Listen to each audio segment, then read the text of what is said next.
but as a human being, she's also a very giving woman. What made you look at her and sign her?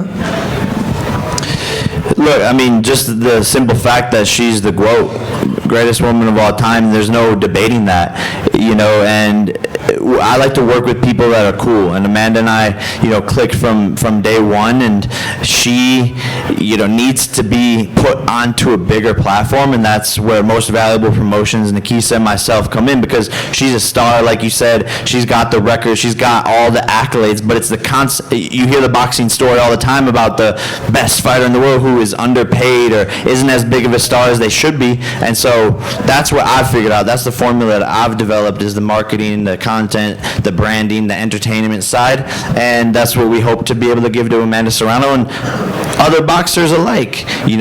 We want to elevate this sport as much as possible, bring more eyeballs, bring more attention to the best, and that's exactly what Amanda Serrano is, and we're all just ecstatic to be working together because the potential is huge. We're already eyeing in 2022 the biggest women's boxing match of all time, Amanda Serrano versus Katie Taylor. Wow. Working with Eddie Hearn to get that done. So, We've been waiting for the fight for a while. Yeah. Yes, we have. But it needed that extra juice. Yes, it does, and you gave it to her. As a matter of fact, she's going to be in this event. An opponent to be determined. We're going to be announcing that very soon. But I'm very happy that she's getting the recognition that she deserves. She's amazing. And I just, there's this very short sentence that I use. She's a bitch, she's a boss, and she shines like gloss. I love it. I love it. So I'm very excited about that. And now we're going to open the floor for questions from the press. Jake, Keith Heidick from BoxingScene.com. How you doing? I was just wondering if you can compare the type of challenge that you expect from Tommy Fury as opposed to what Tyron Woodley presented for you. Yeah, I think it's two very different style of fighters. I think Tyron just has so much experience. He's been in there with the hardest hitters, as the best in the world, and so he's had that experience, and he knew how to counter and take away some of my best things in the ring, and how to take a punch. Tommy Fury hasn't been tested, so we will see how he responds, and I think that's the beautiful thing about this fight is the unknown. Is he actually a Fury, or will we find out that he's just a half Fury? Does he have the heart like his brother, or is he just living in the shadow of his brother? I think the beautiful thing about this fight is stepping into the unknown, because this is also my first time fighting a real boxer, quote unquote, whatever that means. And he's undefeated, he's young, same age, same height, same weight, so it's really a perfect matchup, and we're just going to see who worked harder, who wants it more, and who has that dog inside of him. Jay, Ellie Segback, ES News. Quick question. So you have a bet going on with him about changing the name, and what's your prediction for the fight? What round does it end? I will TKO him in the later rounds. Tommy hasn't gone past 4 rounds. He hasn't even had a fight past 4 rounds. So I think he'll be gassed. This will be the first time him actually getting punched in the face by someone who could hit, who is the same weight as him. He's always fought smaller guys with losing records. So I think he's going to fade. I know he's going to fade. It just, what round? 5th, 6th, maybe 7th. Maybe I knock him out in the last 10 seconds of the 8th. But he's not hearing that 8th bell ring. Jake, I got $500K on the line. So, when Tommy loses, he has to change his name to Tommy Fumbles, and he accepted it. I'm putting $500K. It's on the line. So we'll see what happens. Jake, Mike Coppinger, ESPN, right here.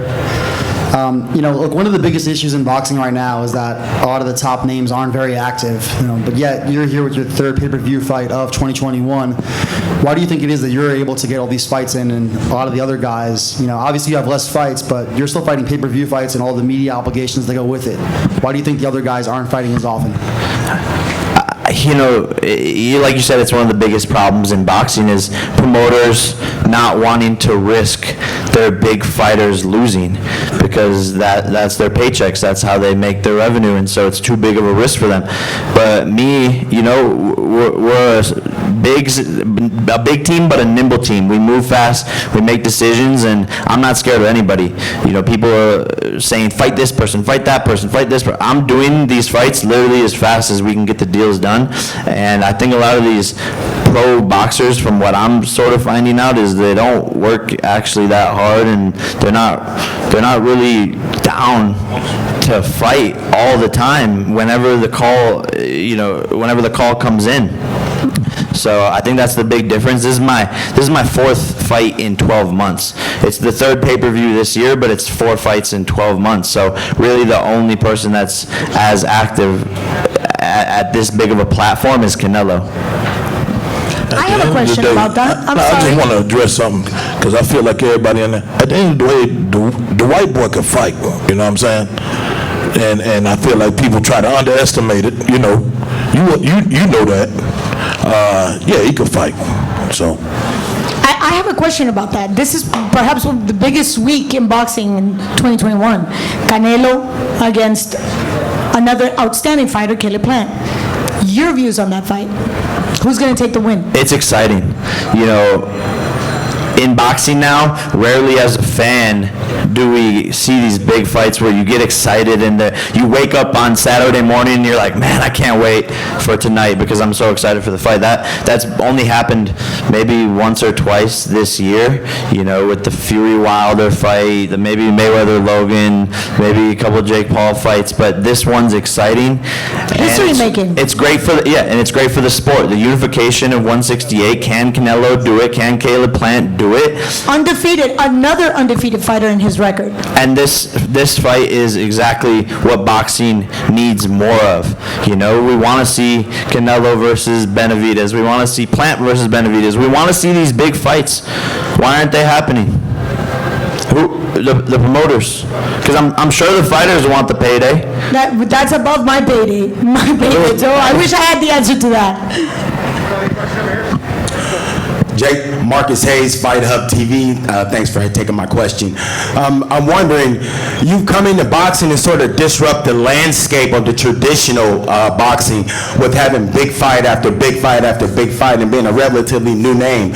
Talk to us about that. Is that what you planned, or is that just how things are shaking out? Yeah, for sure. I mean, I'm a young fighter that still has a lot of things to prove, but with each fight I'm elevating my level of opponent, and we just want to do it bigger and bigger and bigger. And boxing is the snowball effect. When you keep on winning as a fighter, they just get bigger, the fights get bigger, everything's more exciting. And so we've just taken this step by step. But yeah, this has been in the cards the whole way. When I first said like 2 years ago, hey, I want to fight Conor McGregor, I want to fight Nate Diaz, I want to fight, I was joking about fighting Mike Tyson. I was saying I want to fight Canelo. Oh, I remember the list. And by the way, yeah, the list. I remember the list. Javante, everyone's on the list. And people were like, oh, this kid's... weight division. No, it doesn't. People were like, oh, this kid's crazy 2 years ago. And now, it's like, wow.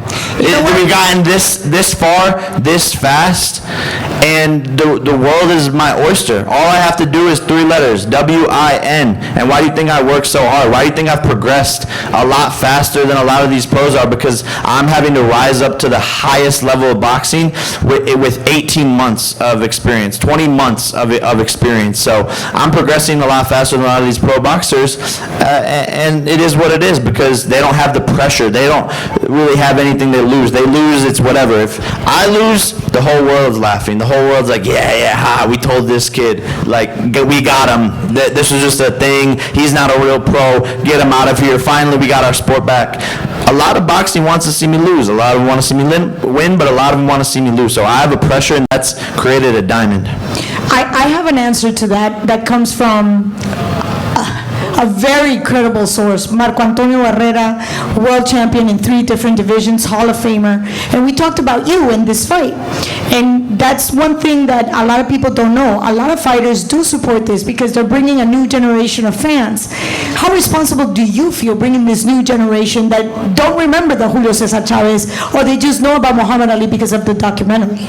Yeah, no, I'm fully responsible for all of it. I mean, who else would be?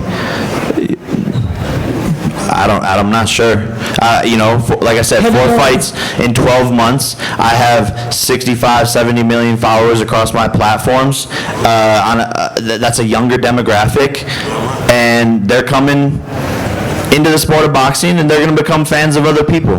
There's room for everyone to grow. I can build my skyscraper as high as I want to without it touching your skyscraper, his skyscraper, anyone's skyscraper. We can all build our buildings as high as possible, and that's what I want to do, is just bring more eyeballs to the sport, and that's what I've done. This question is for Coach D, straight back. Coach D, we just saw you come off the off season, one of the biggest tours of the year. Just this being one of the biggest fights of the year, just want to see what you feel you can contribute and bring to this event. What the hell he said? We just saw you come off the off season, right? One of the biggest tours of the year, and just want to see this being one of the biggest fights of the year. What you feel? We saw what you contributed to the tour. What can you contribute to this fight? Well, at the end of the day, we took him through training. He whooped his security ass. Hell, he whooped my ass in training. The next thing for him, I don't see nobody fucking with baby boy right here but God. One more question? Question for Jake. Jake, one person that is, hey, right here. One person that's always talked, you've had a back and forth with, is Dana White. And Dana White has asked, when are you going to fight somebody your age, and when are you going to fight somebody that's a boxer? You're doing that now. So do you have a message for him? Dana, again, thank you, wherever you are. Thank you for promoting my fights. You literally tee up every single fight for me perfectly. You place bets against me. I prove you wrong. You try to bring in coaches for my opponents so that they can beat me. You're letting Tommy Fury train at the UFC Performance Institute. Give it up, guy. Like, give it up. Fight a real boxer. When is he going to fight a guy his own age? Or whatever Dana White is constantly fucking saying. I'm doing it. And he's mad that I'm doing it because he's a control freak. And when he doesn't have his fingers dipped into someone's business, he doesn't want to see them succeed, and he tries to bring them down. But he's not smart enough to realize that every single time he talks about me, it just makes my shit grow up.